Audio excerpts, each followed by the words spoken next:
Napakainam po sana kung pakitaan niya ako ng magandang asal at ipakita sa akin na ganito, iho, ang pagsasabi ng I'm not finished.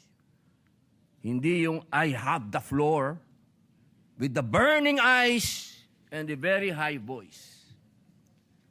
Ladies and gentlemen, on record po ito. Nangyari po ito on record sa Senado.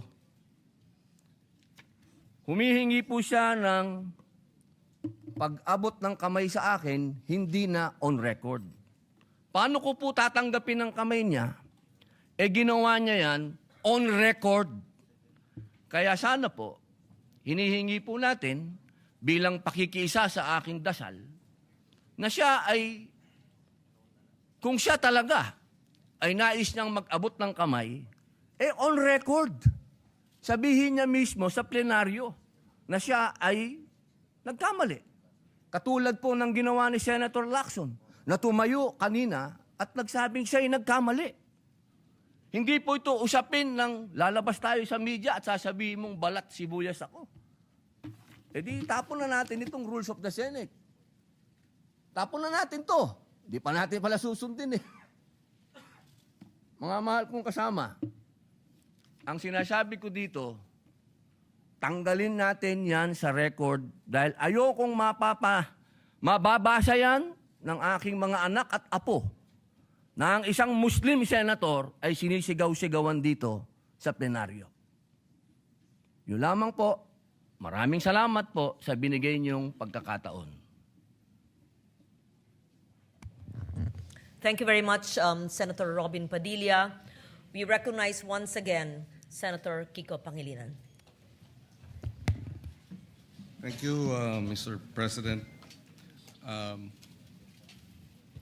Mr. President, ang suggestion ko ay dahil napanood ko kagabi sa balita na nais pong magsampa ng ethics case laban sa atin na si Senator Robin Padilla. So ang suggestion ko, isampa na yung ethics case at doon na po sa ethics committee natin pag-usapan ito dahil marami pang ibang mga mas importanteng bagay sa aking paniwala ang dapat nating talakayin. Maraming salamat po. For the record, Mr. President. Thank you very much, Senator Pangilinan. We recognize Senator Padilla once again.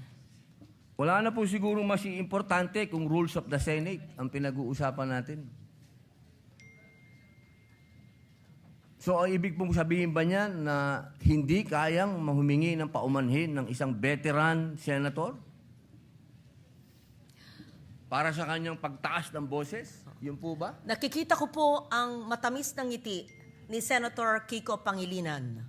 Napakahirap po bang sabihin nun? At kailangan pa natin umabot sa ethics? May I suspend session first?